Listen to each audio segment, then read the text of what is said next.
ভাই বড় ধন রক্তের বাঁধন চলে আসলাম হেমায়তপুর মাধু সুপার মার্কেটের প্রথম গল্লি 194 নম্বর দোকান।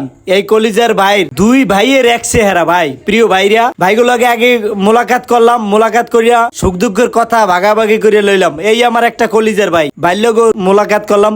দুই ভাইয়ের মুখে হাসি খুশি। প্রিয় বন্ধুরা কি বলবো, আপনারা ঈদের মার্কেট করতে যাইবেন, এই দুই ভাইয়ের এক চেহারা এই দোকানটায় অবশ্যই আইবেন। আইয়া ভাই আমার কথা কইবেন, আমার কথা কইয়া যদি আপনারা আমার কথা কন অবশ্যই একটা ছাড় পাইবেন। দেখছেন ভাই আল্লাহ নিজ হাতে বানাইছে, কত সুন্দর, খালি কণ্ঠটা আলাদা, দুই ভাইয়ের একই চেহারা। প্রিয় বন্ধুরা আপনারা অবশ্যই হেমায়তপুর মাধু সুপার মার্কেটের প্রথম গল্লি 194 নম্বর দোকান, দুই ভাইয়ের এক চেহারা। প্রিয় কলিজার বন্ধুরা সব সময় আমার কলিজার ভাইয়ের দোকানে গুনে নেবেন। ভাই অত্যন্ত সুন্দর ব্যবহার এবং দুই ভাইয়ের এক চেহারা, এত সুন্দর ব্যবহার আমাদের সাথে করছে। ভাইদেরকে অসংখ্য অসংখ্য ধন্যবাদ এবং সবসময় মুখে দুই ভাইয়ের হাসি রাখে। অবশ্যই কিন্তু আপনারা প্রিয় বন্ধুরা আসবেন ভাইয়ের দোকান থেকে, অবশ্যই দেখা আমার কথা বলবেন, ইনশাল্লাহ সবসময় ছাড় পাইবেন।